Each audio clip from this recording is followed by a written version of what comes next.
What's up, Nissan fans? Is the Nissan Murano on your shopping list? If so, stay tuned because today I'm unlocking our 2020 Nissan Murano SL.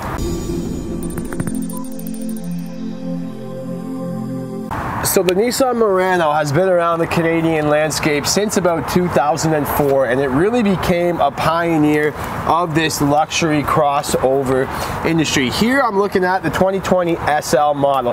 So there's a few packages. I reviewed the Platinum a few months ago, which you can check out on my channel. This is right below. So you do get quite a bit of high-end features in this SL model without spending top dollar.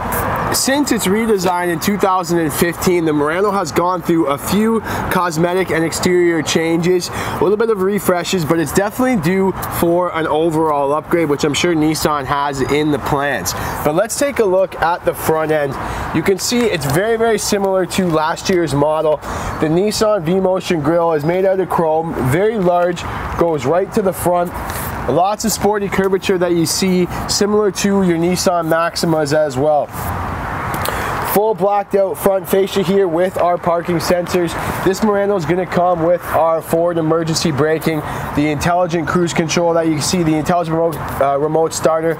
It really comes with all the Nissan high-end features and safety features that they offer. The only thing it's lacking is the Pro Pilot Assist, which I'll get to in a few minutes. The headlights are also the LED signature headlights, making it really visible at nighttime. You can see the sexy curb appeal that this Murano offers. Nice curvature as everything flows through the back here. The chrome around the windows, the chrome accents, and the chrome at the bottom of the doors here. Mirror caps are going to come with our LED turning signals, and then there's a camera right in this bubble here. That's for our round view monitor, which I'm going to show you when we put it in reverse. One change that they added to the 2020s was this was actually last year's Platinum rims that are on this SL model. When you go up to the Platinum, you actually get a little different rims. Personally, I like these ones better when the car is moving, so I'm really happy with that change from the 2019 version. Also, you can see we do have the nice floating loop hook. That was a change they made when they redesigned the Murano in 2015 because they blacked out this back pillar, which really gives it a sporty look. We do have the nice boomerang style taillights. Like I said, everything flows to this back here, gives it a nice sporty, and it does look smaller from the outside, but when you get inside, there is a lot of room. Murano badging and SL all-wheel drive badging is right on the wheel tailgate, and then we do have some nice chrome bumper accents as well as our parking sensors behind us. It's going to come with that around view monitor and rear sensors. The back trunk is foot operated, so you just need to kick below the tailgate there and it's going to open up. A little finicky, it takes some getting used to. I'm not the best at it, but you can see it's very easy if you have your hands full. So let's open up the hood and check out the power plan. The Murano is going to come with the 3.5 liter, it's a V6 engine. That's going to give you about 260 horsepower and 240 pounds-feet of torque. So a lot of power behind this. Does come with a CVT transmission. I know a lot of you like the CVT transmission, so let's hear in the comments, what are your thoughts on the transmission? I know they're known to be a little sluggish, a little bit unreliable, a little hard to maintain.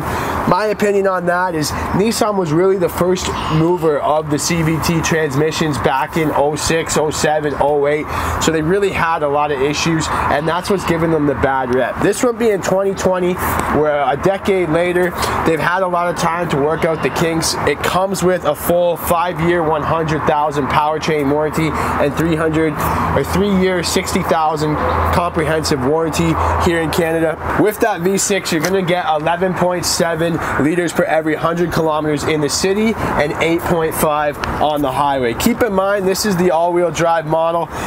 Most of the time you're going to be in front-wheel drive, but it does have the Nissan Intelligent all-wheel drive where it's going to switch for you. We're going to unlock the car and check out the interior, but before I do, I want to ask you guys to subscribe to Cars Unlocked. It really helps me out. If you want to see me unlock more vehicles, you've made it this far, there's obviously something you enjoy. Do not hesitate to ask me a question in the comments below. I get asked daily questions about the cars in my videos, things like that. I love answering your questions, guys. Be more than happy to help you out. If you have any questions, there's no bad comment. Ask me in the comments. Let's unlock this car. This one being the SL model, you do get the remote starter, and it does have the intelligent intelligent climate control. So when you use the remote starter, it's going to automatically activate all the heating that you left it. The heated seats will come on if you left those on, and your temperature control will come automatically. So it's really good to help cool the car down in the summer, or you can warm it up in the winter. Let's check out the inside. Inside the driver's cabin is very, very high end from here. One thing that I noticed when they switched from 19 to 2020 is they went away with the cashmere wheel. They really went with one wheel, the black wheel. Last year the cashmeres came with the cashmere wheel as well, so you're gonna lose out on that. But I think they found that it just got really dirty very, very easily, and obviously they wanted to streamline. They didn't need to make two wheel covers. However, very, very comfortable. I'm in the zero gravity seats. It's an 8-way power adjustable driver seat. There's 2 memory settings if you have multiple drivers. The passenger is also a 6-way power adjustable passenger seat. Comes in black and charcoal interior trim. Personally, I do like this one. I do have a few beefs with it, like this little faux trim that they put all throughout the vehicle that you can see. I would rather just kind of a graphite look. I don't really like this trim. However, the wheel is heated, nice big stiff wheel. We do have our cruise control right on the wheel here as well. Heated steering wheel. It's intelligent cruise control, so it's going to stop automatically. We're going to get to that in a second. In between my gauges is this massive 7-inch touchscreen. This is coming in basically all the Nissan vehicles. You can see there's our speed sign recognition, so it'll tell you the speed limit, our driving aids, our fuel economy, drive computer. That's our compass there, navigation screen, radio. And that's your home. So it has a digital speedometer, our blind spot monitor at the top, compass, our odometer, kilometers to empty. If we were listening to the radio, it'd have a radio station. A lot of information to display. You can even add more in the settings with this 7-inch driver's assistance screen.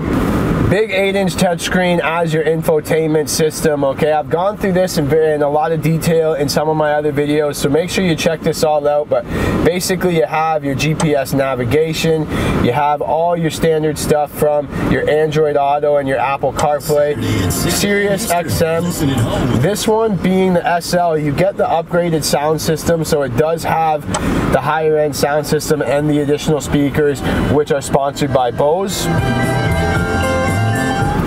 Sounds great when you're in the car. You can also play music through Bluetooth if you don't want to use the Sirius XM. Phone connects very automatically. Like I said, Android Auto can come in. Let's check out that 360 camera I was mentioning here. So when I put it in reverse, you can see it automatically pops on. There's a camera on all 4 sides of the vehicle. It will also turn, as I turn the wheel, these guidelines will help me. Makes it very, very easy to park, and it does have that rear emergency brake. So if you're backing up and it senses that you're about to hit something, it will apply the brake for you. And then this MOD is our moving object detection. So if a car or someone on their bike whizzes by, it's going to notify you with an audio beep. If we go a little lower, our dual temperature control is right below. So this is perfect when your girlfriend wants to be warm and you want to be cold. You can lower each side here, so you can see I can put mine right down to cold, and you can put this one all the way up. Works just like the thermostat in your house.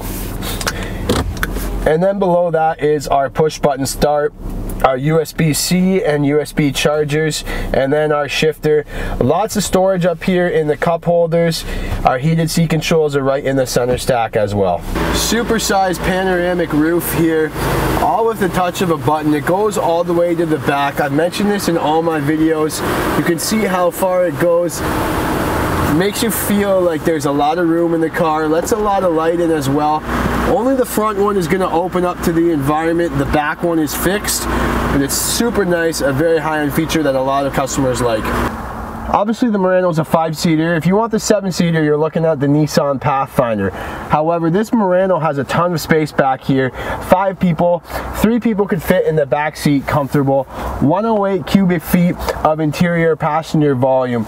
The zero gravity seats that Nissan has throughout the front in their whole lineup are in the back as well. That's a very nice feature. The seats are super comfortable. They also recline back as well. just with the pull of a lever here. For those long trips, if you want to take a break, you can recline them back. If you like to use your entertainment like your phones and your iPads, we do have a USB input and a USB-C. 2 heated seats here as well with the high and the lows, and then there is ventilation as well. So a lot of space, ample cup holders. There's 2 cup holders in the center rest here and 1 in each door. Lots of space here for your phones, and you can plug in. Lots of space in the trunk of the Murano. My favorite thing is that the seats actually fold down flat when you fold them down. This one is going to give you about 32 cubic feet when you have the seats folded up. There's also a bit of hidden storage underneath here as well for things like your snow brush and your first aid kits, whatever you want to hide in there. Spare tires underneath, as well as the Bose amplifier. This one has the upgraded sound system. Like I said, my favorite part, you can fold these down with the levers there, and you can see it's pretty much a flat cargo area. Now it's going to give me 62 cubic feet of cargo space. Perfect if you're doing the IKEA thing. A ton of room back here when you fold the seats down, and then you just need to walk around and fold them back up. So I've said this in all my previous Murano videos. It's a real pleasure to drive these things. Very smooth ride. It's very, you know you're in a higher end vehicle when you drive the cars, basically. This one is fully loaded pretty much. You get all the driver's assistance, you get the high beam assist, you get the blind spot monitoring, which will notify you right here. You get the lane departure warning. I mentioned the forward emergency braking as well, with the pedestrian detection. So it will actually stop if you're about to run over somebody. Rear cross traffic alert. A ton of high-end driver assist technology. Also has the intelligent cruise control that I mentioned, where if you put it on, it will help keep you a safe distance from the vehicle in front of you. The only thing that this car lacks that I mentioned in my Rogue versus Murano video is the Pro Pilot Assist. So you don't get the Pro Pilot Assist, mainly because this one's hydraulic steering, so it doesn't have the ability to use the Pro Pilot Assist. But great in the wintertime, great in the snow, performs well, lots of power to perform in the snow, lots of power to pass on the highway as well. Can't stress that enough. I see a lot of customers, or a lot of people comment that the Murano, the CVT, is sluggish. I don't really find it sluggish. Maybe I'm just I'm a younger generation, but I don't really feel it sluggish, especially in this car. I do notice it in some of the other Nissans, but not in the Murano. I don't feel anything sluggish about this. So that's really all the positive things about driving the Murano. Let's get to the cons. One thing that I really don't like is the visibility. I do find it a little harder to see the visibility. I find when I'm parking the Murano, because of the front end is so high and so long, I do have to kind of sit up in my chair to see my front end when I'm parking.